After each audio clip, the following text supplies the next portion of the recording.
Hi again guys, welcome back to my channel. I'm going to be doing another lore reading today with Thresh, the Chain Warden. The horrifying specter, now known as Thresh, was once a simple, if troubled, man. In an age history has all but forgotten, he was a lowly warden of an order devoted to the gathering and protection of arcane unknown. This order was established on the Blessed Isles, which were hidden and protected from the outside world by magical pale mists. The masters of the order acknowledged Thresh's long years of service and tasked him with the custodianship of certain hidden vaults beneath the city of Helia. It was there that a vast secret collection of dangerous artifacts was kept under lock and key. Incredibly strong-willed and methodical, Thresh was well suited to such work. But even then, his penchant for cruelty had been noted by his brethren. While it had not yet manifested in murderous ways, at least, none of that could be proven.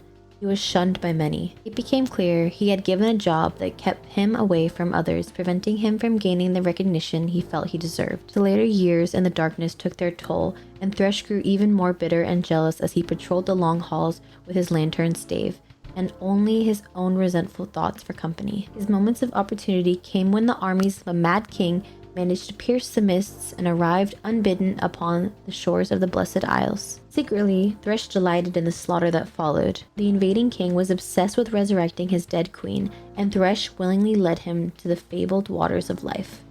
None but the most senior members of the order had ever been permitted to enter the hidden catacomb that housed the waters. Now, with the king's greatest warriors at his back, Thresh laughed as the guardians of that sacred place were cut down before him. Finally, he believed, he would get what he had long deserved. Only those who were there could say what truly occurred when the king lowered the lifeless corpse of his wife into the waters, but the aftermath would shake the whole Runeterra. A catastrophic blast wave of dark energy surged outward, engulfing Helia and spreading rapidly across the rest of the Blessed Isles, and the white mists that had once protected them turned black and predatory.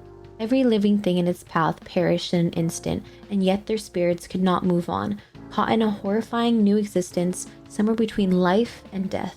Thresh himself was among the first to be claimed, but while the others screamed in anguish at their fate, he reveled in it. He rose across this cataclysm, this ruination, as a spectral monstrosity, relishing the chance to torment others without fear of reprisal, and unfettered by the limits of mortality. Over the decades and centuries that followed, his supernatural appearance slowly changed to match the malice and cruelty that had always festered in his heart. To his amusement, Thresh came to realize most other spirits trapped within the black mist retained only fragments of their former selves. Even the strongest of the foreign invaders, such as Hecarim or Lidros, while his power continued to grow. Driven by spite, to prey upon those he perceives as lesser souls, Thresh's favorite victims have always been those who would suffer the most from his attentions.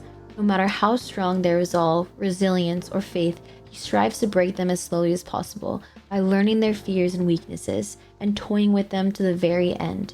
Only when their lives in tatter, their loved ones taken from them, their sense of purpose lost, and their last glimmer of hope snuffed out, do Thresh's hooked chains finally drag them into his undying grasp. Even so, death brings no merciful release, for he tears out the souls of all he kills, imprisoning them within a cursed lantern to be unwilling witnesses to his depredations for all eternity. Only a single soul has ever escaped him. Senna, one of the hated Sentinels of Light, died a futile death after facing Thresh in some forgotten eldritch vault. Her distraught husband Lucian then pursued the cruel spirit for years, becoming singularly obsessed with the hunt, letting his grief and rage consume him almost entirely. To Thresh, it was delectable. However, before he could finally claim Lucian's soul, a vengeful blow split Thresh's lantern open and freed Senna from it. Intrigued by the obvious strengths of the mortal bond, he has decided to allow them this small and insignificant victory, knowing all too well that the game of light and shadow they all play is still far from over. Thank you guys again for all the support on this channel. Be sure to subscribe and leave a comment down below. Let me know which champion you guys want me to read the lore for next.